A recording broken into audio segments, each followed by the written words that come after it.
semuanya, selamat datang. Coba deh kalian perhatiin sekitar kalian. Ada nggak sih barang-barang yang lagi kalian pegang? Botol minum misalnya, atau snack?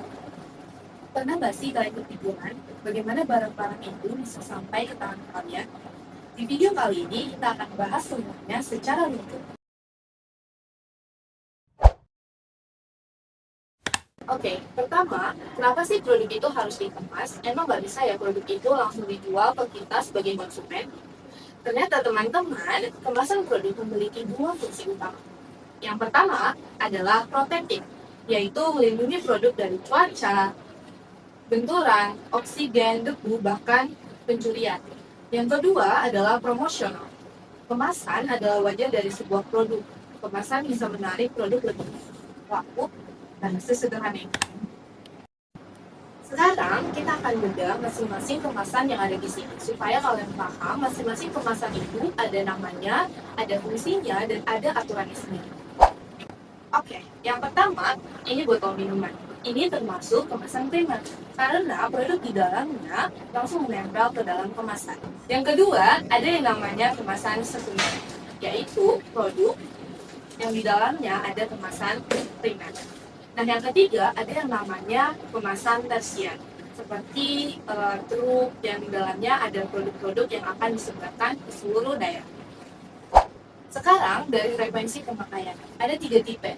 Yang pertama ada disposable, yang kedua ada multi trip, dan yang ketiga ada semi disposable.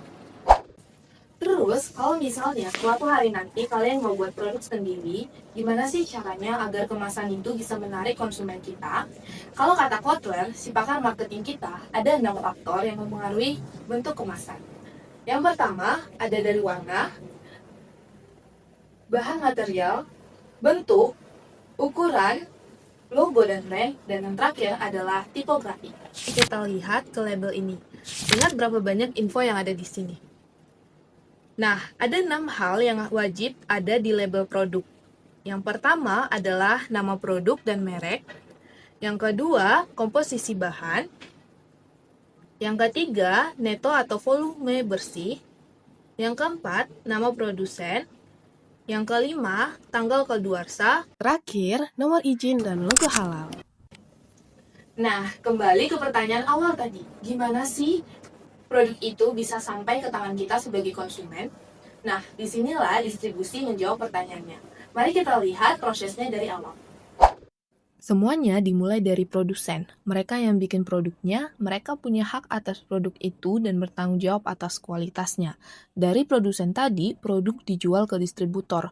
Mereka beli dalam jumlah besar langsung dari produsen, lalu dijual ke pihak berikutnya. Kadang ada subdistributor di tengahnya. Nah, ini perantara tambahan yang beli dari distributor utama dan jual ke daerah yang lebih spesifik.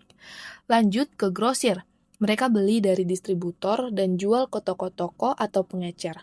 Kalau kalian pernah ke pasar grosir, nah itu tempatnya.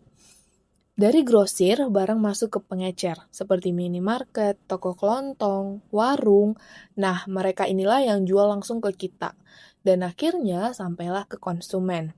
Kita sebagai pengguna produk yang dihasilkan oleh produsen. Nah, di setiap tahap itu, pengiriman bisa lewat dari berbagai jalur. Yang pertama ada via darat, ada FTL dengan truk penuh dan barang banyak, dan ada LTL, yaitu barang sedikit dan digabung sama kiriman lain di truk yang sama. Kemudian ada via laut, ada FCL dengan kontainer yang penuh, dan ada LCL yang gak penuh dan digabung dengan kiriman lain. Biasanya ini untuk pengiriman antar pulau. Dan yang ketiga ada via udara. Nah, ini cepat tapi cenderung mahal. Biasanya buat barang yang ringan atau yang urgent. Yang keempat ada via kurir. Ini yang paling familiar, contohnya seperti JNT, Shopee Express, dan lain-lainnya. Nah, di bagian selanjutnya kita akan masuk ke bagian super duper penting dan teknis, yaitu FIFO, LIFO, average, dan administrasi persediaan barang. Jangan sampai di skip ya.